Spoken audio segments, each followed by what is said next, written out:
яг анхны санал бол монитор үнэлгээгээр ямлагны ерөнхий товчлолцуулах хийж өгөөч гэсэн. Гэхдээ өнөө би бас нөгөө тандах зорилт хүмүүсийнхээ нөгөө хэрэгцээ шаардлагыг бас мэдмээр санагдаад уулзлаа л да. Тэгэхээр бас нэг төслийн саналуудад бичих тийм хэрэгцээ шаардлага ажилтнуудад байгаа юм байна гэж ойлголоо. Ер нь төсөл гэж юу юм? Төслийг хэрэгжүүлэх үйл ажиллагаа гэж юу юм? Гэдэгтээ бас нэг жоохон мэдээлэл өгөөч гэсэн байхгүй юу? Тэгээд тэгэн гот ерөнхийдөө бас тайлан байлангаа яаж гаргах ёстой үрдэнд суурилсан бичлэл буюу тайлан гэж юу гэсэн үг юм. Гэх мэт чинь нэлээд олон өргөн хүрээний юм битээ жоохон өглөө ярьж байгаа. Тэгээд энэ хуучин миний хийжсэн байгууллага дотор хийдэг бэлэн хичээлийн загвар байхгүй надад. Тэгээд одоо нэгэн маш шахамдуу хийсэн учраас ерөөсөө орчуулах надад цаг байсангүй. Яг нөгөө монитор үнэлгээг нэг завсар хооронд жоохон орчуулах гэдэг хичээсэн яг зарим нь орчуулахдаа зарим нь орчуулахгүй. Гэхдээ монголоор яриад явчих юм чинь ингээд дэлгэцэн дээр гаагүй шүү дээ тий. За үр дүнг танилцуулахаас эхлэе гэж бодож байна. Тэгээд бид хэд ч одоо бие биенээ танихгүй сэдвээ бас ерөнхийдөө ямар хэмжээнд явуулахаар би сайн мэдэхгүй байгаа учраас нэг видеогоор эхлээд одоо юу ice breaking гэдэг шүү дээ нэг нүүр хангах гэдэг тийм маягтайгаар жоохон тийм чөлөөт маягийн видео 4 минут нөгөөх нь 4 юм чинь 7 минут тэрүүгээр эхэлчихэ. Яг одоо энэ дотор юу ярих гэхээр энэ accountability буюу үүрэг хариуцлага ер нь ажилтаа хариуцлагатай байх. Яг энэ үүрэг хариуцлага гэж юу юм? Үр дүнд чиглэсэн, тулгуурласан гэдэг чинь ямар учиртай юм гэдэг тухай энд ярина. Тэрнээс гадна нөгөө нэг төслийн бичиг баримт боловсруулах ер нь төсөл гэж юу юм гэдэгтэй холбоотойгоор энэ theory of change буюу өөрчлөлтийн онол гэж сүүлийн үед нэлээд их дэлгэрээд байгаа юм. Хөгжлийн байгууллагуудын дунд зөвхөн UNDP биш. Энэ анхны санаа бол UNDP-гээс одоо нүүбийн хөгжлийн хөтөлбөрөөс гараагүй Английн нэг тийм тусламжийн хөтөлбөрөөс гараад бүгдлэгээр за яг энэ чухал юм гэсэн энэтэй холбоотой нэг баг зэрэг юм ярьчих. Тэгээд төсөл болон альва үйл ажиллагаа төсөлж байна уу, юу ч юм уу одоо ямар нэгэн мэдээлэл бэлтгэхдээ үр дүнд яаж суурилах мэдээлэл бэлтгэх хэрэгтэй бэ? Уул нь бол энэ санаа нь төслийнхөө тайлан болж бичих юм. Гэхдээ энийг бол нөгөө төшин шууд уруулаад ямар ч текстийг бичсэн, ямар ч үйл ажиллагаагаа танилцуулсан, ингээд мэдээлэл гаргасан ашиглагдаж болохоор нэг тийм ийм контенттэй агуулмж нь тэгээ явъя. Энийг эхлэхээс өмнө та бүхэнд би нэг видео үзүүлнэ. Энэ видео нэг айхтар англи хэл мэл шаардлагагүй гайгүй. Тэгээд үзчих завсраа ямар сэтгэл төрөө нэгдүгээр өөрийнхөө анхны сэтгэл. Хоёрдугаар одоо ерөнхийдөө нэг факт ч байна уу? Дотор нь ямар ингээд мэдээлэл өдр өгöd байна гэдэгтэй холбоотой та эдийн ажиглалт. Тэгээд энэ видеог бидний саний миний ярилцсан контент шүү дээ тий ярих байгаа одоо нэг тайлбар нь бэ. Гэхдээ яаж холбож ин гэх мэтсэн асуултанд ингээд сайн дураараа хариулаад юм шиг. За. Одоо тэгвэл видео үзчих.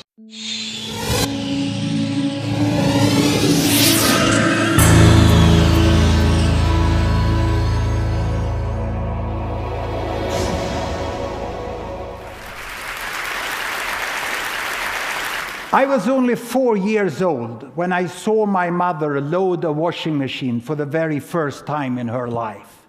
That was a great day for my mother. My mother and father had been saving money for years to be able to buy that machine. And the first day it was going to be used, even Grandma was invited to see the machine. And Grandma was even more excited. Throughout her life, she had been heating water with firewood, and she had hand-washed laundry for 7 children. And now she was going to watch electricity do that work.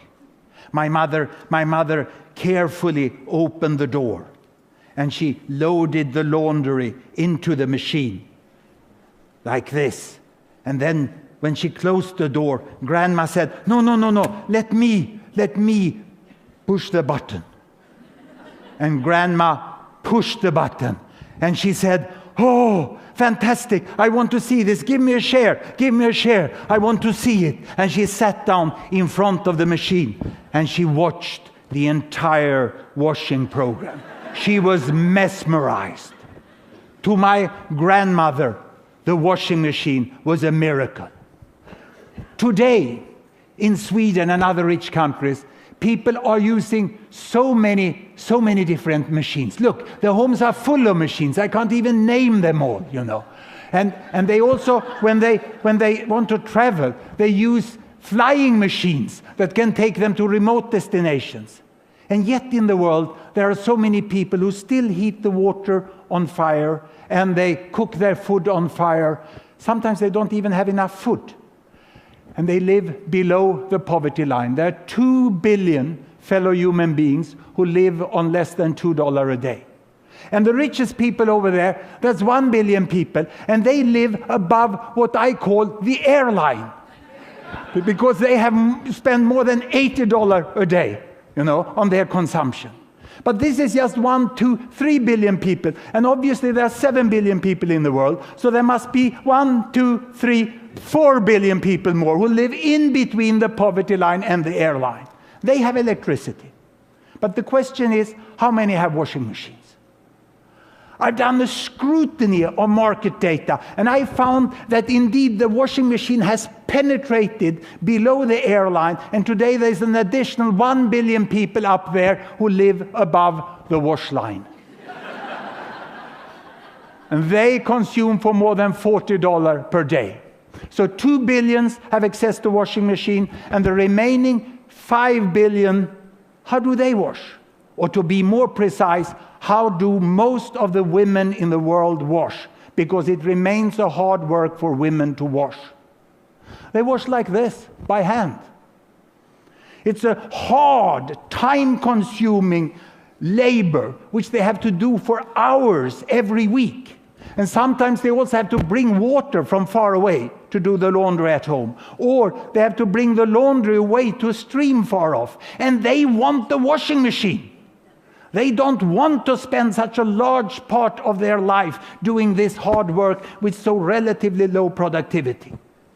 And there's nothing different in their wish than it was from my grandma. Look here, 2 generations ago in Sweden, picking water from the stream, heating with firewood, and washing like that.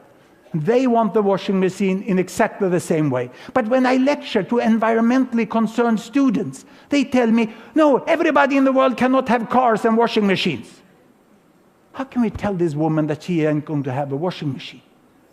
And then I ask my students, I've asked them over the last 2 years, I've asked, how many of you doesn't use a car? And some of them proudly raise their hand, you know, and say, I don't use a car. And then I put the really tough question. How many of you hand wash your jeans and your bed sheet? And no one raised their hand. Even the hardcore in the green movement use washing machine.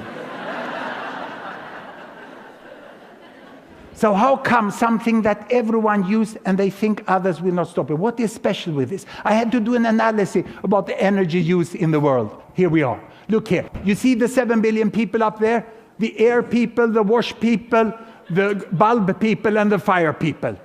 One unit like this is an energy unit of fossil fuel, oil, coal, or gas. That's what most of the electricity and the energy in the world is. And it's 12 units used in the entire world. And the richest 1 billion, they use 6 of them.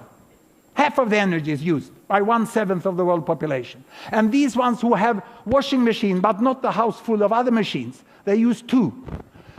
And this group use 3, 1 each. And they just have electricity. And over there, they don't even use 1 each of them. That makes 12 of them.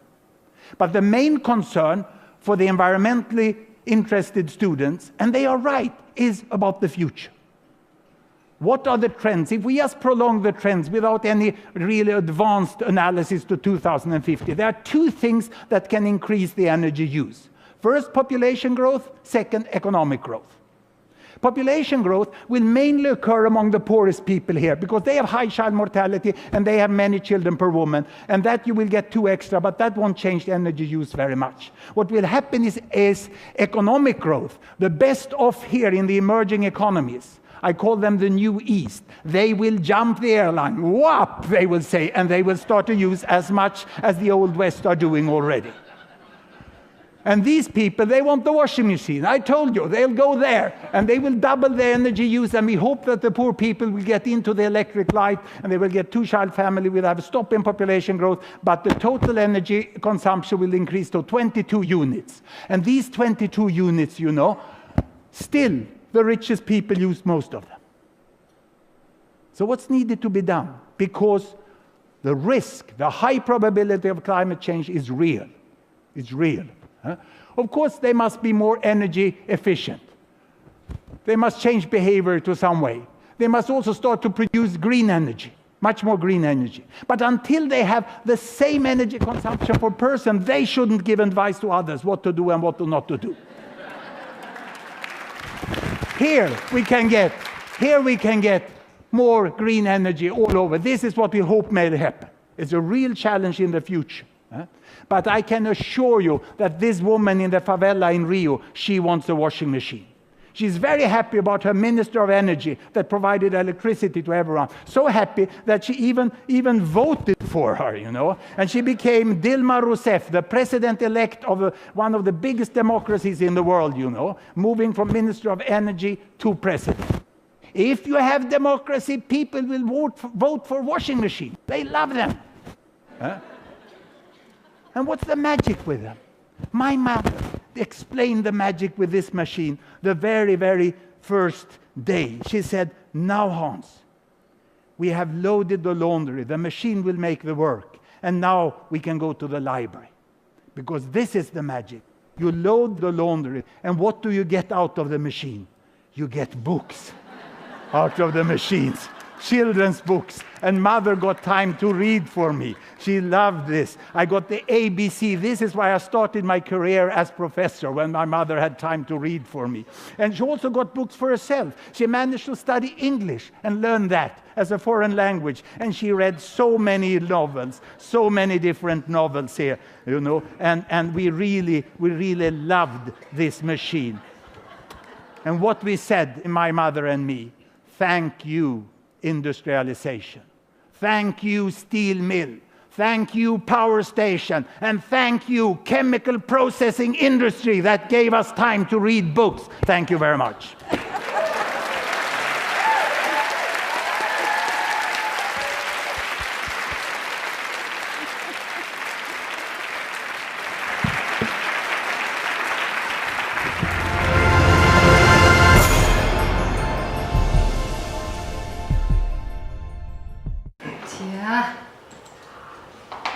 За сайн дуурай. Видео сэтгэлээ муу ажигласан зүйлээ хэлэх юм байна. Я би хэлж байгаа. Тэг.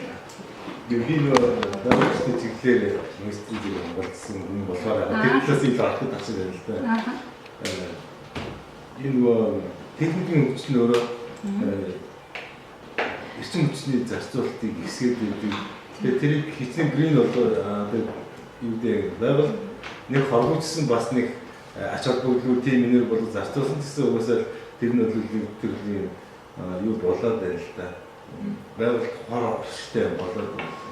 Тэгээд юуг нь харьцуулах гэдэг нь хэцүү тэр нөө бидний хөгжил гээд байгаа юм чинь энэ нөгөө техникийн хөгжил мөн үү эсвэл нөгөө яг тэр нэг хүмүүсийн гараараа угаад байгаа баг илүү хөгжил мөн үү гэдэг талаас нь би хаах гэж байна. Бас ч үнэхээр давуулан биелүүлж хараад байна өөрөө. Юу миний асуулт давуулаад ингээ бүр нөгөө юутай үнцэн ухагдхууны ингээд ухаж үзээд байна л та. Одоо зүгээр би болохоор өнгөцгөн яг юу гэхээр яг л бид хийх хийж байгаа нөгөө юм хүнд нөгөө юмаа танилцуулах гэдэг талаас нь бас давхар. Яг санах шиг ажиглалтаа хийж болно. Гэхдээ бас тэр талаас нь ингээд ажигласан юм байвал хуваалцуулах болсон. Зүгээр нэг репортинг гэдэг утгаар та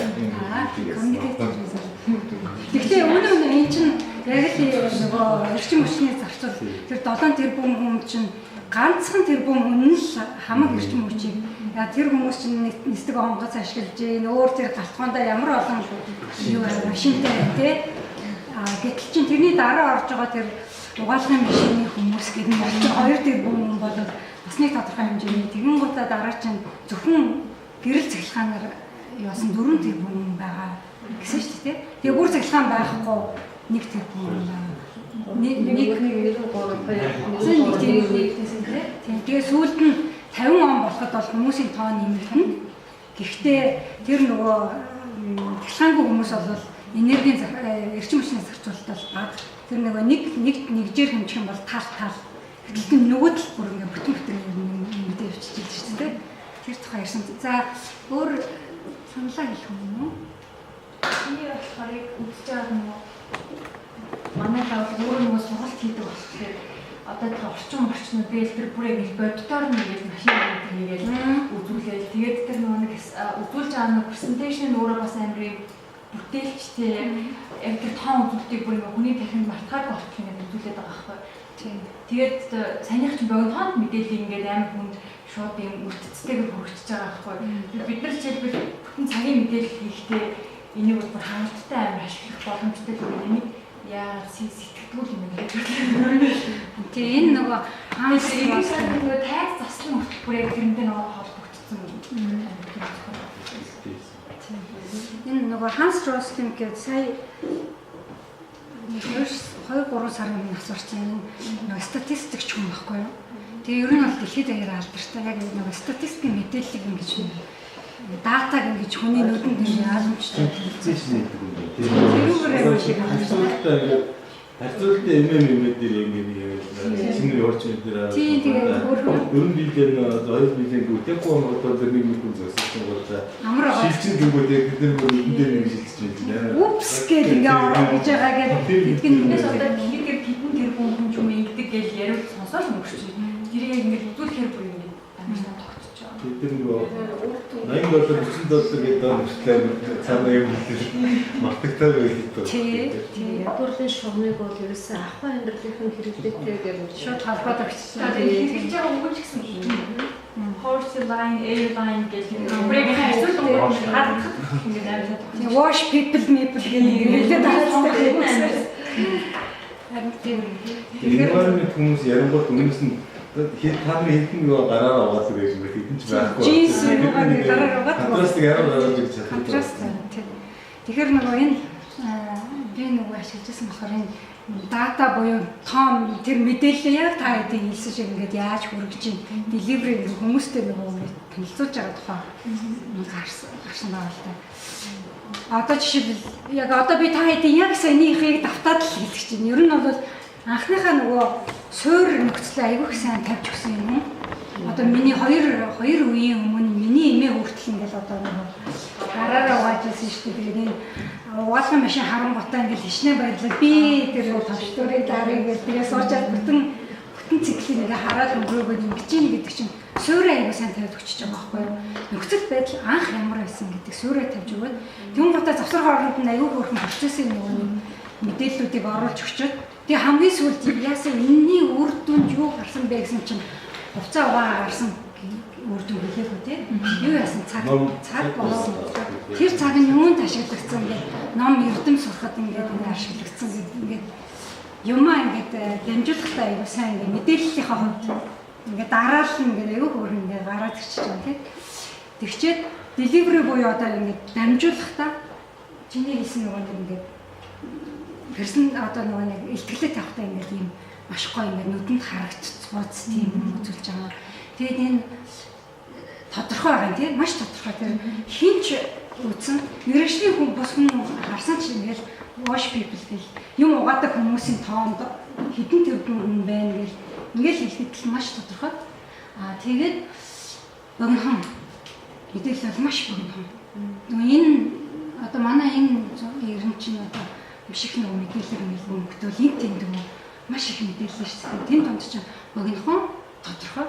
Тэгэд ийм нэг юм тод хүнд харагдгаар ингээд ийм мэдээлэл чухал болчиход байгаа юм биш л да.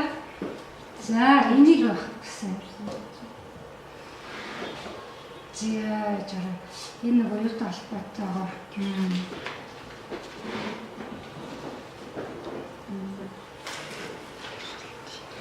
за юу асуух вэ? Энэ мэдээлэл юу шүү дээ? Одоо мэдээллийн хуудас. За нөгөө жил болгон 2 жил тутамд гаргадаг хүний эрхийн бэлтгэл. Энэ бэлтгэл болон эдрийг хэн зориулж гаргадаг та? Одоо энэ сонсогч нь юм. Наадах чинь энэ бол одоо иргэдэд болоод тарах гэж байгаа тийм. Самбуу юм хийж байна. Илтгэл бол яг үнэхээр бодлогоор хийж байгаа юм иргэдэд хүртээмжтэй байх хэрэгтэй. Ерөөсөө манай ярих бол энийг бүгдээрээ хэрэглэх гэсэн байлгаа гаргадаг л та. Гэхдээ яаж хийж байгаа энийг уншаад бид нэр хэрэглүүлээд шийдэл гаргах шууд маа бодлого хичээл гэж боддог тийм. Нэг хоёр бас хэрэглээ бичиж байгаа аргачлалын хувьд за энийг сүлд нь академик хөвдөд ашиглах юм шүү гэдэг. Бас тэр талаас нь энэ их сурах болох юм шүү. Тийм давхар бас янз бүрийн бодох шаардлагатай буюу юм сурвал тийм янз бүрийн тэгээд бас иргэдэд зориулж хийж байгаа юм шүү. Гэсэн хөтөлбөр хэрэгжүүлдэг гэхэд гол үндсэн одоо нөхцөл байдлын мэдээлэл одоо авах гол их үсгээс болчихж байгаа юм. Тийм Олон янз ашиглагддаг. тийм олон сонсогчтой олон зорилготой бүлэг төрж байгаа тийм. Яг энэ нөгөө нэг би нөгөө сонсогчдод аудиенс буюу нөгөө хэн зориулсан бэ гэдгийг гаргахын тулд байгууллага дээр хэрэгжилжсэн энэ хүний эрхийн комиссар ч гэсэн адилхан. Ер нь бол энэ үйл ажиллагаа санхүүжүүлж байгаа юу бол улсын төсөв гэдэг чинь иргэдийн германаас бидний татвараа төлж байгаа юм. Тэгэхээр ерөнхийдөө бол тэр иргэд маань бидний хийж байгаа ажлыг сонирхож шүү дээ. Би одоо жишээ доторхоо мөгөөр ингээд өгсөн юм ямар ажил хийж ийм үрдүнтэй энэ юу хийгээд байгаа ингээд иргэд хүмүүс сонсох учраас иргэдийн сонсох талаас нь бас бодолцоорой гэсэн үгнээс яасан. Тэгээд сайн нөгөө тайлан мэдээлэлээ энийг нөгөө жил болгон гардаг илтгэлээ яаж ашиглах гэхээр энд нөгөө хийж байгаа хүмүүс бол мэдээж түрүү хэлсэн шүү дээ янз янзын өөртөө хүртэл мэдээлэл авах зорилттой гэж байна. Юу за одоо энд ингэж мэдээлэлээ хүргэх ямар нэг энэ ч одоо зүгээр дотор бидний энд ширээн дээр байх нэг өөр ингээд хөвлөөл ингээд хүмүүс үргэлж чинь чихэнд нь сонсох гэдэг ингээд хүргэж байгаа нэг хэлбэр байх юм. Юу хийж бүтээв гэдгээ хэлэх чинь энэ амлалтандаа хүрснээ үзүүлэх гэж байна, батлах гэж байна. Амлалт гэдэг чинь бид хэзээ нөгөө нэг төрийн байгууллага болохоор та бүхэн энэ нөгөө стратеги та эдийн хүний эрхийн стратеги хүний эрхийн хөтөлбөрийг хэрэгжүүлнэ гэдэг нөгөө мандат байгаа шүү дээ. Тэр мандат чинь бидний нийгэмтэйгээ байгуулж байгаа нэг төрлийн гэрээ болж байгаа хгүй. Одоо төслийн менежер хүний хувьд бол тэр төслийн бичиг баримттай шүү дээ. Одоо тийм бүрэн одоо нүүбийн хөгжлийн хөтөлбөрийн хувьд бол тэр эрх зүйн баримт нь тэр хөтөлбөрийн баримт бичиг. Нөгөө нүүбийн өөрийнх нь нөгөө юу гэвэл одоо энд хэвлэгдсэн нэгдсэн үндэсний байгууллагын хөгжлийн тусламжийн хүрээгээ 5 жилийн нэг юм хөтөлбөр боловсруулсан. Энэ маань нөгөө нийгэмтэй байгуулсан нэг болсон гэрээ болчихж байгаа хгүй нийгмийн гэрээ. Тэгэхээр энэ гэрээн дээр юу гэж тусгасан би энд хүрнэ. Одоо танай стратеги дээр жишээлбэл та бүхний юм дээр чинь ингэсэн маш хүний эрх чөлөө баталгаажуулж бичиг баримтыг хэрэгжиж сайжирсан байна. Комиссийн санал шаардлага зөвлөмжийн биелэлтийн хувь хэмжээ өссөн байна гэсэн чинь өөрөө л амлалт байгаа байхгүй юу? Нийгэмдээ за би энийг 20 он гэхэд энийг ингээ хийгээд өгсөн байна. Энэ биелсэн байна. Энэ амлалтаа биелсэн үү үгүй юу гэдгээ энэгээр дамжуулж ингээ хүмүүс хэлж байгаа. Нэг хэлбэр бас юмыг яаж мэдхөө ингээ хүмүүсийн тайлан гэж уншичаад санхүүжилт энэ төр одоо тэр бодлого боловсруулж байгаа хүмүүс ч гэсэн тий харахгүй эдгээр чинь юм гэсэн ажлаад юм ингээд санхүүжилт авах зорилго ба шүү дээ тий тэр цаана бас нөгөө талаас нөгөө яг та хэдийн өгөх гээд байгаа юм чинь бас нөгөө хэрэгжилж байгаа хүмүүсийн хэрэгцээ шаардлага одоо тэр мөнгө өгч байгаа юуныхан одоо арт иргэд бас бодлого боловсруулагчид хүртэл чинь нэг шинэ юм сурчмсан гэдэг нэг зорилго байж болно тий. Энэ одоо хүний эрх гэж юу юм, юуны зөрчил гэж юу юм ч гэх юм. Тэгээд энэ асуудал нь юу юм гэдгийг нь ойлгоно. Та хэдийг бас шалгаад ш нийгмийнхаа нөгөө гэрээгээ байгуулж юу биелүүлж үгүй юу гэдэг чинь бас давхар шалгаад байна. Донор байгуулагч байна юу ч юм мөшин гутаа сэтгэл санаа хөдлөөд одоо тийш сайн битсэн бол ингээд inspired тий тийм гутаа хүүшээ энэ чинь нэг санхүүжилт өгч. Мөнгө хүн бол хөө ямар сайхан юм хийчихвээ. Энэ тэнгисэн биш үү? Би очиод нэг цаг хугацаагаа зарцуулаад энд нэг тусалж байгаа ч гэдэг юм уу тий. Нэг ийм хоёр талаасаа бие биенийхээ нөгөө тухайн хүний хэрэгцээг ингэж хангаж өгсөн тийм нэг бичиж өгвөл илүү энийг анхаарч үзвэл их чухал юм л та. Тэгээд энэ хариуцлагатай байх гэдэг чинь өөрөө яг саяны миний ярьсан нөгөө нийгмийн гэрээ буюу энд амлцсан байгаа стратеги дээр амлцсан байгаа. Энэ нөгөө нэг хөтөлбөр дээр амлцсан байгаа. Тэр амлалтаа л биелүүлэх. Энэ ер нь бол мэргэжлийн хариуцлага гэдэг чинь тэрийг л хэлж байгаа. Би өөрийнхөө мандатын хүрээнд юу хийнэ гэсэн тэрийг л ингээл илүүлнэ гэдэг чинь би хариуцлагатай хандж чинь гэсэн үг байхгүй. Тэр талаас нь энийг гаргаж ирэх гэсэн юмтай. Тэгээ хинт хариуцлагатай байх юм, юунд хариуцлагатай байх юм, юунд хариуцлагатай юм гэдэг чинь ингээд бариад өгчөж шүү дээ. Та нар бүх юуны чинь мандатаараа.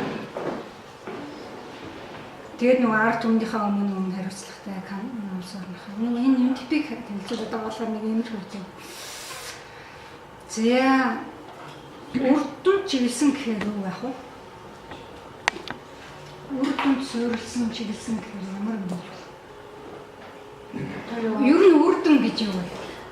Гэрээнийхээ нийтдээ байгууллагаа гэрээ яаж хэмжих вэ? Шалгуур үзүүлэлт нь өөрөө юу вэ? Тэгжээж тэр биелэгдсэн үү гэдэг л байна. За энэ одоо зөвхөндөө хүрсэн байна уу? Яг тэр нэг хэмжих түүнтэй холбоотой юм гараад ирчихэж байгаа зү. Энэ яг нөгөө биш юм. Би монголоор орчуулсан байгаа л да. Яг сайн хэлсэн нэг зөвхөн л одоо та нар бол яг маш сайн мэдчихэж байгаа байхгүй юу? Би зөвхөн та хэдийн юмнуудыг ингээд самарайс хийгээд ингээд багцлаад л одоо хөрвөж байгаа. Тэр энэ гэрэн дээрээ тавьсан. Одоо миний энэ бичсэн байгаа юм бол яг л нэгэнтээ байгуулсан хөтөлбөр буюу энэ гэрэн дээр юу гэж заасан? 2021 он гэхэд тэгсэн байна гэд ингээд тавьсан. Тэр чинь манай үр дүн болох гэдэг байгаа байхгүй юу? Энд чинь ингэж өрчилж байгаа. 2021 он гэхэд ядуу болон эмзэг хүн амын гинтийн гамшигыг даван туулах чадвар нэмэгдэж, хүртээмжтэй өсөлт болон эрүүл экологийн тогтолцооны үр шимийг тэр хүмүүс хүртэж байна гэсэн нэг ийм үр дүн тавьж байна. Амар том сонсогдож байгаа. Гэхдээ энэ үр дүн бол нүүбийн байгууллагын бүгдийн сан, хүн амын сан, тэгээд хөдөлгөөний хөтөлбөр бүгдээрээ нийлж байгаа амлсан амлалт нь ахгүй одоо. Энэ дотроо бол нүүбийн хөдөлгөөний хөтөлбөр өөрөө ингээд хоёр нөгөө доктортой хөгжлийн зорилтыг хангасан байна да гэдэг ингээд босож өгөө ингээд явчихна. Танаахын хувьд бол нөгөө эрхэм зорилго одоо стратегийн том зорилготой тавьчихад эрхэм зорилгын нэг гэсэн юм шүү дээ. Нэгийг хүрээнд хүлээгдэж буй үр дүн энэ гэдэг чинь ингээд энийгээ биелүүлнэ гэдэг чинь үр дүн чиглэсэн гэсэн үг байхгүй. Байхгүй юу гэж юм байна л да гэдэг бид та хэд мэдж байгаа мэдчихээн. Тэгээд үр дүн гэдэг чинь одоо энэ ингээд цаасан дээр бичих нэг яах. Энэ 2021 онд тэгсэн байна гэдэг чинь өөрөө юм үр дүн. Яг нүүбийн хөгжлийн хөтөлбөрийн өөрхөн зүгээр бусад газруудад янз янзаар тайлбарлаж болно. Гэхдээ олон улсын туршлагаас ингээд нөгөө олон улс орнуудад нөгөө хөтөлбөрөөр хэрэгжүүлдэг олон жилийн туршлагаасаа ингээд үндэслээд ингээд бодолт хийж явсараа гарч ирсэн нэг онлын юм бол ер нь үр дүн гэдэг бол өөрчлөлт юм байна гэсэн тийм юм дэрсэн. Ямар ч хэсэн нийгэмд нэг өөрчлөлт болох юм бол тэр бол бидний үр дүн. Зүгээр амлаа цаасан дээр бичих бол биш юм а гэсэн тийм хандлагатай яасан. Тийм сайн өөрчлөлтийг нь positive change болж байна. Тийм. Тиймээс биш одоо нийгмийг муухай болгоно өөрчлөн Тийм муухай болон гэж бас амлахгүй л хэлбэл тий. Одоо 5 жилийн дараа ядуурлын түвшинг өндөрт өргөнө гэх юм. Амлахгүй тий. Үр дүнгийнхаа нөгөө зорилго нь ямар байхаас асуусан муухай болох зорилготой үлийн үр дүн муу болсон байвал тэр чинь бас л үр дүн юм шүү. Тэр тийм зорилготой хэсэг бүдэг нөхдүүд ээж болно. Гэхдээ яг энэ ширээг тариас сууж байгаа хүмүүс өөрсдийн мандат бол нийгмийн сайн сайхны төлөө явуулсан мандат тахгүй. Үнэт зүйл нь. Тийм байгууллага байж болно шүү дээ. Одоо тийм одоо террорист бүлгүүтч байна. Нэг ихтгэл үнэмшил нь өөр. Одоо кино минуудыг хүртэл бид нэр хардаг үстэй. Энэ дэлхийн ертөнцийг ер нь бол сүтгэж шин юм үсэх юм байна гэсэн тийм зорилттой хүмүүс байна. Тэгэхээр яг бид хэд өөрсдийнхөө мандатын хүрээнд л өөрчлөлттэй ойлгоно тийм. Миний хувьд өөрчлөлт гэдэг бол сайн сайхан миний нөгөө нэг энэ дотор амлцсан байгаа сайн сайхан юм чинь л байхгүй юу. Тэгээд үр дүнд чиглэсэн, үр дүнд тайлагнан, үр дүнг одоо ингээд мэдээлнэ гэдэг бол өөрчлөлтийг л мэдээлнэ гэсэн. Өөрчлөлтийг л танилцуулна гэсэн. Гэж бид хэд нөгөө дотроо үздэг юм л да.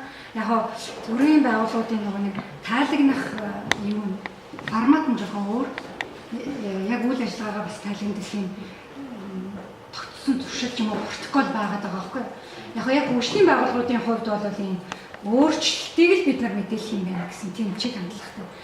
Би бол манай менежмент бол төслүүдээсээ яг энийг шаарддаг байхгүй. Төслийнхаа тайлан дээр та нар төслийн хэмжээнд юу хийсэн, юу өөрчлөгдөж байгаа юм бэ гэдэг л асуулт тавьдаг. Тэгээд тэрэндээ бичиж өгөөч гэсэн нэг тийм.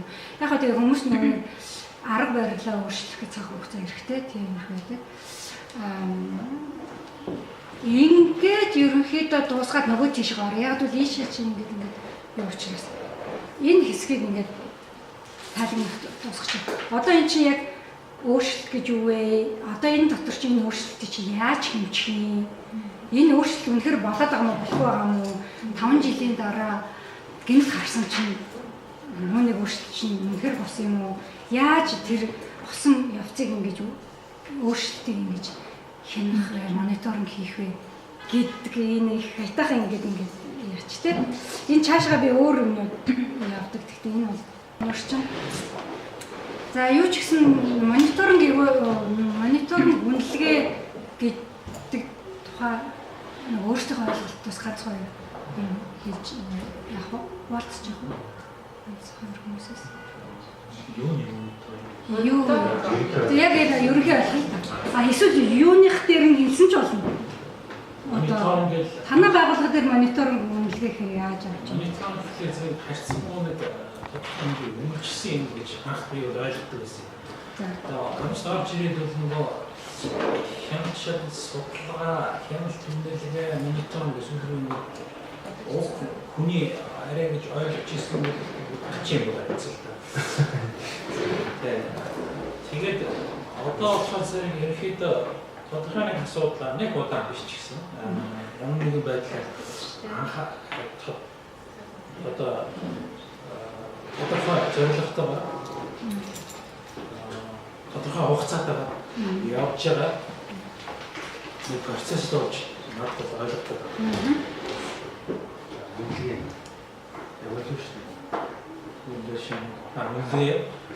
Үнэхээр бол асуух хэрэгтэй болж байна. Мониторинг бас үнэхээр болж байна. Үнэхээр нөр мониторинг нэг хэсэг. Нэг талаасаа яг нэг процесс байна. Нөгөө нь болохоор цаана зорилго агуулдаг. Хамгийн байдлаар үр дүн гарна. Мониторинг бас үр дүн гарахгүй ч байж болохоор надад бол үгийн сангийн утгаар байна. Яг л явж зааж асуудал агуу айж гэх юм шиг. Гэхдээ орчин цагтууд өгөх. Заавал тодорхой хэмжээгээр үр дүн гарахгүй бол мөнгө зардаг тийм ойлголт байна.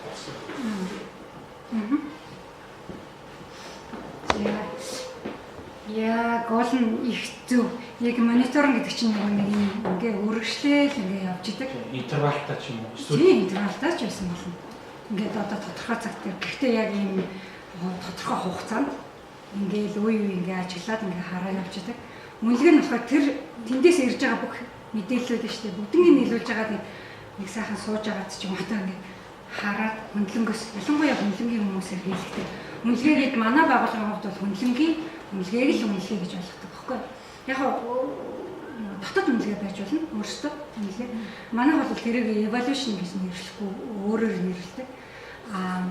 Хөндлөнгийн байх тусмаа нөгөө яг бид хэдийн тэр мониторинг хийж байгаа цуглуулж байгаа үед хараагүй эсвэл бид нар чинь нэг ашиг сонирхлын зөрчилтэй болчихж байгаа гэсэн үг байхгүй. Бид нар чинь өөрийнхөө мандатын хувьд үүргээ биелүүлэх гээд нөгөө амарсан амлалтаа биелүүлэхээ явж байгаа нөхдөд чинь өөрсдийнхөө ажлыг илүү гоё болгож харах тэр нөгөө эрсдэл нь өндөр. Тийм болохоор хөндлөнгийн хүн авчирч байгаа үнэлүүлдэг. Тэр бол үнэлгээ гэдэг. Яг одоо энэ тухай бол бид нар одоо энэ хичээлийнхаа завсар ерөнхийдөө яриад явчихна. Яг энийг эхлэхээс өмнө нөгөө нэг өөрсдийнхөө мандат тэгээд нөгөө нэг үнэт зүйлээ тодорхойлчвал бас илүү амьдрал дээр буух учраас миний нөгөө нэг өмнөх юм ингээд тодорхойлогдсон байгаа байхгүй. Тэгээд танай байгууллагад дээр чинь жоохон ерөнхийдөө юуны чи стратеги үзэхээр адилхан. Тэрний төрөл нийгмийн сан сайхны төлөө явж байгаа юм чинь. Тэгээд хин алтан гэрэлт арга бол ерөнхийдөө үлдээчгээ нүүбийн хөгжлийн хөтөлбөр гэж ямар үнэт зүйлтэй байгуулахын мандат юу вэ гэдгийг хүмүүс нөрхнөө гэсэн учраас үлдээсэн байна. Тэгэхээр ийшээ орохоос өмнө одоо нөгөө эмэний буюу нөгөө саний ярихад байгаа сэдврүү орохоос өмнө өөрөө ихгүй нэг бол явж болно би шууд алгасаад явчих болно эсвэл та бүхний саналаар болчих болно. Ороод яхаа. Бодохгүй энэ хоёр хүн л дээ. Чөтөө юу явж байгаа. Энэ юм гэсэн. За манай нүүбийн хөгжлийн хөтөлбөр бол 170-аад улс орнуудад үйл ажиллагаа явуулдаг. Ерөнхийн нөгөө мандат нь бол энэ байгаль орчноо хамгаалахын зэрэгцээ ядуурлыг бууруулах. Хуучин бол ядуурлыг бууруулах гэдэг ерөнхийдөө нөгөө нэлээд хэдэн жилийн өмнө бол ядуурл нийгмийн үйл ажиллагаа гэжсэн бол сүүлийн үеийн нөгөө тоо баримтнаас байгаль орчны доктортой хөгжил байхгүй болвол энэ ядуурл бууруулаад нэмэргүй юм байна. Тийм болохоор энэ хоёрыг зэрэг авч явах хэрэгтэй байна гэсэн үгтэй. Ийм ерөнхий мандат нь. Яг хүний эрхийг хамгаална гэдэг шалтгаан ерөнхий мандаттай. За яг чиглэл нь бол ерөнхийдөө бодлогын тусламж үзүүлэх, чадхыг бичүүлэх талтай л холбоотой. Монгол дахь нүүбийн хөгжлийн хөтөлбөр бол яг энэ одоо амлаад байгаа тэр одоо энэ чадхыг бичүүлэх гэдгээ энэ бичиг баримтанда хийгээд өгсөн байгаа. Дотор нь ярих юм бол хүртээмжтэй тогтвортой хөгжлийн төлөө эдгээр үйл ажиллагааг хийнэ гэсэн ерөнхий юм байгаа. Энэ нөгөө нүүбийн хөгжлийн тусламжийн хүрээ гэдэг нөгөө нүүбийн бүх байгууллагууд яасан юм юу? Манай өөрийн хөтөлбөрийн баримт бичих гэдэг баримт бичих 17 оноос 21 он хүртэл байгаа юм бичих. Та бүхний хувьд бол энэ үндэсний комиссийн стратеги би дүүцэж очиж юм л гэж бодож ойлгоод байгаа. 20 он гэхэд та хэд ч амлцсан биш энэ дотор 20 он гэхэд ингэн гэсэн. За тэгээд ер нь бол үнэт зүйл нь бол давхцж илээ. Танай эрхэм одоо комиссийн эрхэм зорилго бол юу асан одоо олон нийтэд идэвхтэй интегрити гэдэг чинь одоо шудраг байх ёстой, ил тод байх ёстой, бие биенээ хүндэт гэсэн байх ёстой. Одоо энэ чинь юу гэсэн юм бэ? Хариуцлагатай мэрэгшсэн байдлыг төлөвшүүлсэн байна гэдэг. Тэгээд хамгийн сүүлийн буюу энэ хариуцлагатай байх үр дүн суурилсан байна гэсэн юм байна. Тэгэхээр одоо мониторинг, үнэлгээ гэдэг чинь энэ хариуцлагатай байна уу үгүй юу гэдгийг өөрөөсөө шалгах. Энэ үр дүн чиглэж үү энэ үнэт зүйлээ бид нар хангаж чадчих үгүй юу гэдгийг одоо хоёр баг нь бол энэ болчиход байгаа л да мониторинг, үнэлгээ хоёр. За энэ бас үлдээ гэсэн даалгавар ясаар үлдээсэн. Энэ бичиг баримт чинь яаж гараад ирсэн бэ? Сонирхож магадгүй гэсэн. Ерөнхийдөө бол улс орны судалгаа хийн. Тэр судалгаагаа Ундафын хүрээнд засгийн газрыг байгуулж байгаа. Өнгөрсөн жил бид хэд юм юусан 17 оноос хэрэгжүүлж байгаа баталгаанд бол хүний эрхийн комиссаас ч хүмүүс урьж оруулаад энэ тийм бүх хүмүүсээ яаж яагаад ингэж нэг бичиг баримт боловсон. Ингээд нэг иймэрхүү процесс явж байгаа. Манай дээр нэг 10-аад төсөл байгаа. За тэр төслийн нэр үзчих чухал биш байх л та. За нэг ийм ажил байна. За юу яах юм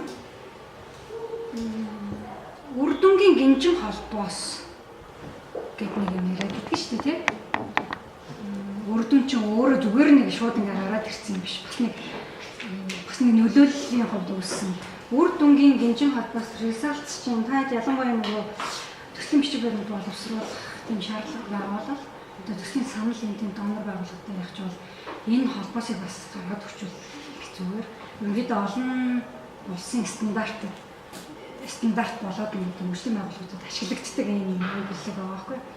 Тэгэхээр энэ гинжин холбоос гэдэг бол нөгөө ийм ер нь эхлээд бол орцоо тэгээ үйл ажиллагаа гарц тэгээд үрдүн өөр нөлөө гэсэн энэ холбоосыг л гинжин холбоос гэж байна. Эхний хэсэг нь бол яг нөгөө нөөц баялагийг оруулна. Тэгэн гутаа үрдүнд хүрнэ гэсэн. Энэ дахиад цаашаа яллаа. Энийг би нөгөө тийш нь ингээд флип болгоод ингээд оруулсан юм байна. За одоо ингээд модон дээр л үзье гэж бодъё л доо.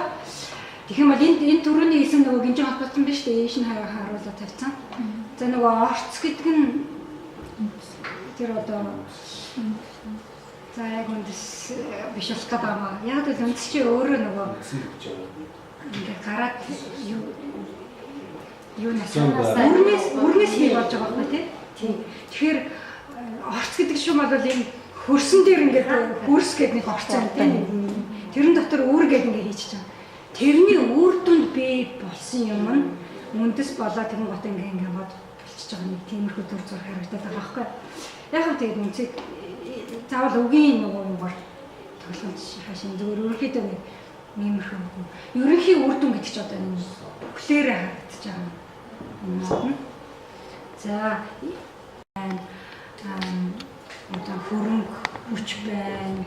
Тэгээл одоо зөвлөх авчирч шүү дээ. Тэр хүний экспертиз байна шүү дээ. Тэр мэдлэг тэр чинь өөрөө нэг орцолоо.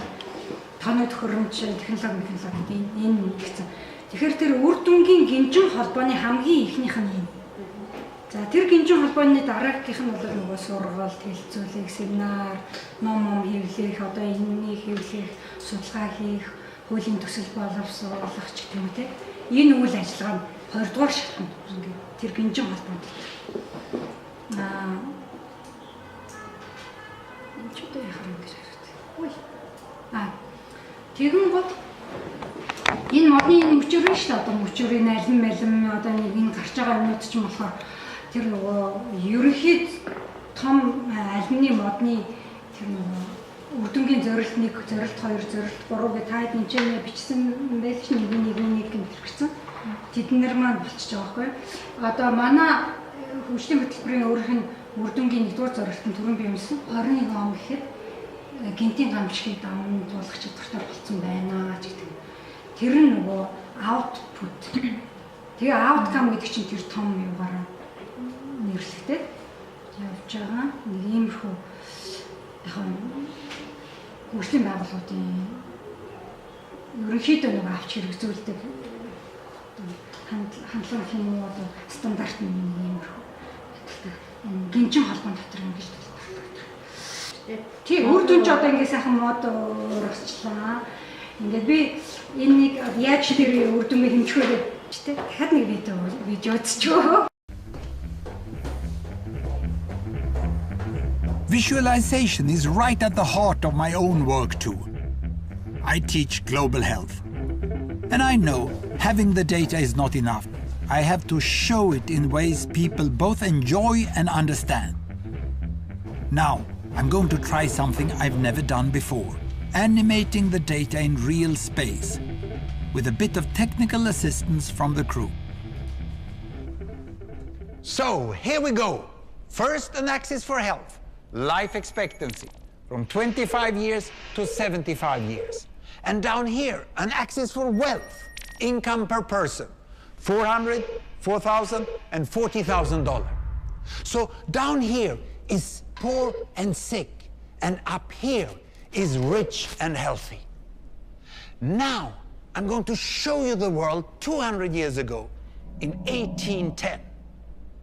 Here come all the countries. Europe brown, Asia red, Middle East green, Africa south of Sahara blue, and the Americas yellow. And the size of the country bubbles show the size of the population. And in 1810, it was pretty crowded down there, wasn't it? All countries were sick and poor. Life expectancy were below 40 in all countries. And only UK and the Netherlands were slightly better off, but not much. And now, why start the world? The Industrial Revolution makes countries in Europe and elsewhere move away from the rest. But the colonized countries in Asia and Africa, they are stuck down there. And eventually, the Western countries get healthier and healthier. And now we slow down to show the impact of the First World War and the Spanish flu epidemic. What a catastrophe! And now I speed up through the 1920s and the 1930s. And in spite of the Great Depression, Western countries forge on towards greater wealth and health. Japan and some others try to follow, but most countries stay down here. Now, after the tragedies of the Second World War, we stop a bit to look at the world in 1948. 1948 was a great year. The war was over, Sweden topped the medal table at the Winter Olympics, and I was born. But the differences between the countries of the world was wider than ever. United States was in the front, Japan was catching up. Brazil was way behind, Iran was getting a little richer from oil, but still had short lives. And the Asian giants, China, India, Pakistan, Bangladesh and Indonesia, they were still poor and sick down here. But look what is about to happen. Here we go again. In my lifetime, former colonies gained independence, and then finally they started to get healthier and healthier and healthier. And in the 1970s, then countries in Asia and Latin America started to catch up with the Western countries. They became the emerging economies. Some in Africa follows. Some Africans were stuck in civil war and others hit by HIV. And now we can see the world today in the most up-to-date statistics. Most people today live in the middle, but there are huge differences at the same time between the best of countries and the worst of countries. And there are also huge inequalities within countries. These bubbles show country averages, but I can split them. Take China, I can split it into provinces. There goes Shanghai. It has the same wealth and health as Italy today. And there is the poor inland province Guizhou. It is like Pakistan. And if I split it further, the rural parts are like Ghana in Africa. And yet, despite the enormous disparities today, we have seen 200 years of remarkable progress. That huge historical gap between the West and the rest is now closing. We have become an entirely new converging world. And I see a clear trend into the future. With aid, trade, green technology and peace, it's fully possible that everyone can make it to the healthy, wealthy corner.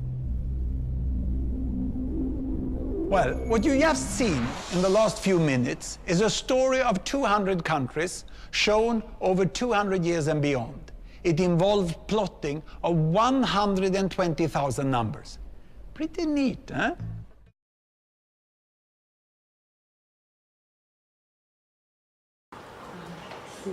Орчуулсан чи эрүүл баян болон гэж орчуулдаг байгаа. Энэ тэр болон би нэр нэг хэдэн жил 200 жилийн өмнө 40 насж ирсэн байгаа дэлхийн нийтээр. За мониторинг үнэлгээтэй яаж холбох вэ? Яаж холбох вэ? Ерөнхийдөө за холбохоор байли. Зүгээр л яг энэ саний зүгээр л нэг юу саналаа хэлүүлсэн юм. Бигээ бодсон ч. Тэгээс эхэлж байна. Юу вэ? Ингэж л харагдаж байна. Яг нэг өнгөрсөнтэйг харьцуулах нь бейслайнтайгаа харьцуулах нь байгаад байна. Үндсэн өнгөлтөйг харьцуулах нь. Яг тэр тэгжээс нөгөө өөрчлөлт нь харагдаад байгаа болохоор.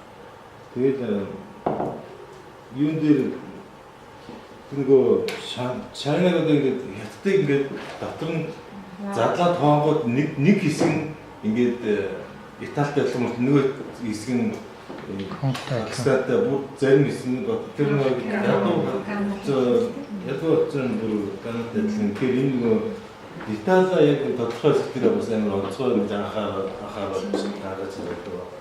Яг тэр нарийн мэдээллүүдийг тэгж бас харуулдаг. Тэгээд ерөнхийдөө энэ сумын заагаад байгаа сум нь болохоор төлөвийн ингэж харагдаж байна. Цааш нь төлөвийн дөөнөөр болж байна. Тэгээд мониторинг ч болохоор нэг бас тасалбаргүй бичиж байгаа. Тэр үедээ нэг бас төлөв гаргах хэрэгтэй байна гэж бас. Датагаа бас сайн тийм орныг юутай харьцуулж штэ тий эрүүл мэндийн үзүүлэлттэй тийм энэ нэг юу миний өөр нөлөө нь одоо энэ хугацаагаар нагсан байж штэ тийм өөр нөлөө нь хугацаагаар наваад ямар хөө үр дүн болов уу гэсэн нэг ерөнхийдөө нөгөө өөрчлөлт харагдсан тийм тийм тэгээд тэр хямдч хэмжлээ бол дандаа нөгөө байнгын явцын одоо явцын туршид хийгдэж явах хэрэгтэй. Тэр үгээр тэмдэглүүлээд явсаар байгаа. Үнэхээр маань эцэст нь юу хэрвээ гэдгийг одоо харуулсан байх тодорхой хугацаа үеийн дараа үнэхээр хийгдэж явах хэрэгтэй. Тэгэхээр энэ бас сумаар бол эцэст энэ бүх хямдч хэмжлээ хийгдэж явсаар байгаа. Эцэст нь ингээ харахад бол хүний одоо дундаж наслал дотоодын нийт бүтээгдэхүүнээс ингээ шууд хамааралтайгаар яасан байна. Байсан байна гэдэг өссөн байна гэдэг дүгнэлт хийхээр тийм үнэлгээ өгч болохоор энэ хажаа гол нь бас нөгөө нэмэлтээр тэр хүрх гээд байгаа үр дүн маань өөрөө тэр нөгөө reach and health гэдэг буюу нөгөө баян тасаг эрүүл мэндийн эрүүл сурвалж байх гэдэг тэр юмрууд бүгд одоо явахын тулд тэр үнэлгээг мониторинг хийх гэдэг шүү.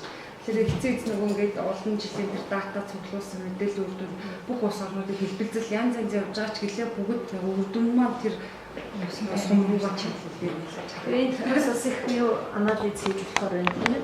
Тухайлбал одоо яг ижил дотоодын нийт бүтээгдэхүүнтэй байж хахад зарим улс орн яагаад одоо дундаж насалт нь өндөр байна, зарим нь яагаад амхан юу бага байна тийм ээ. Зарим нь одоо дундаж насалт нь хоёр орныг ижил байхад дотоодын нийт бүтээгдэхүүн одоо эрсдэлтэй энэ юунаас болж гэнэ үү гэдэг дараагийн асуудлууд гараад ирэх юм шүү дээ. Тэрэн дээр анализ хийх юм гарч ирэх юм. 120 мянган дата гэдэг чинь насын оруулж байгаа юу гэнэ. Одоо энэ бүх улсуудын ингээд дата яг энэ хоёр нөгөө хэмжүүгээр оруулсан. Тэгээд нөгөө он-оор нь оруулсан гэдэг чинь маш их мэдээлэл зүрх хэллээч те мэдээлэл аягүй сайн цуглуулсан байна. Юм хэлчихсэн үү?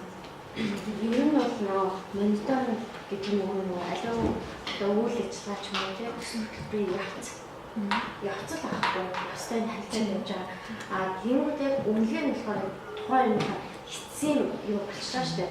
Өөртөө.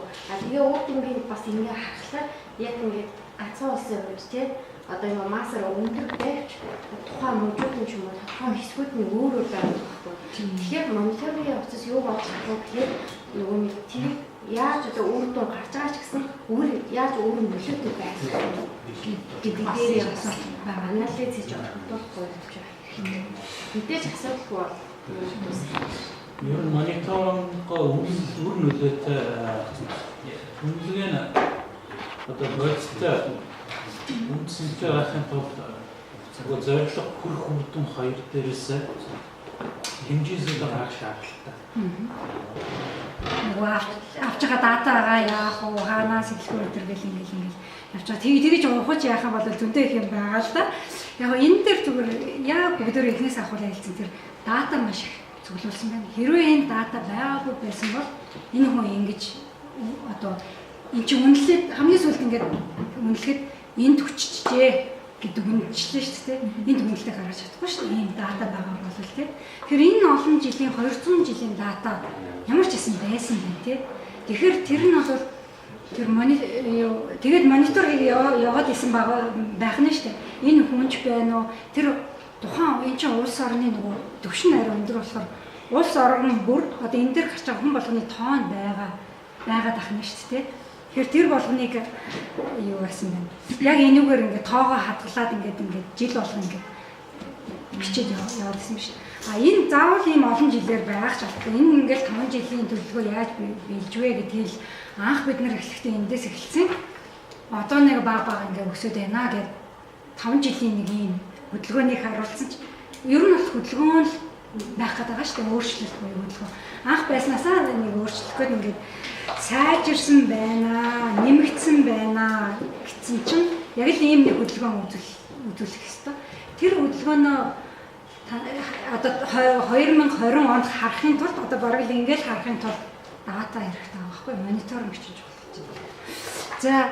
За бараг л бүх юмаа л ингээд ярьчлаа дөө бүгдөө саний юугаар бол энэ ингэж харуулахаар ингээд юм. Түрүүн та хэд нэг ялгааг нь хэлсэн шүү дээ мониторинг үнэлгээний ялгаа. Нэг 5 жилийн дараа хүрэх гээд байгаа үр дүн гээ яаж явах гэдэг чинь л энэ мониторинг үнэлгээ чухал болчиход байна тийм. Тэгээд мониторинг гэж юу вэ гэж түрүү хэлсэнтэй ингээд тогтмол яаж явах ингээд ажиглаад ингээд датагаа зөвлүүлээд ингээд явж явах. Нөгөө үнэлгээ гэж юу вэ гэдэг дээр ерөнхийдөө нөгөө базаад өгсөн юм байх гэдэг чинь. Юу яг энэ нөгөө зорилгоор нь хин хийж байгаагаар нь цаг хугацааных нь байдлаар нь бас яаж болж байгаа юм л да. Ингээд ялгаж болж байгаа юм л да. Тодорхойлттой. Тэгэхээр мониторинг гэдэг бол түрүү хэлсэн ш нь бүр юу төлөвлөгөө хэрэгтэй юм байна. Төлөвлөгөө байж иж бид нэр эндээс эхлээд ингэх гээд байна гэдэг тэр төлөвлөгөөнийхөө дагуу ингээд чеклэж явахыг мониторинг гэж хэлж болж байгаа байхгүй. Би энд хүрнэ, ингэнэ одоо 15 онд юм байсан юм бол би 6 онд ингэн 7 онд ингэн 8 онд ингэн гэсэн энэ төлөвлөгөөгөө биелж гэнэ үү, биелэхгүй байна уу гэж чеклээл ингээд шалгаал одоо орон нутг дээр очиж шалгаал тухайн юугаар тухайн үйл ажиллагаагаар шалгаал явуулчихна.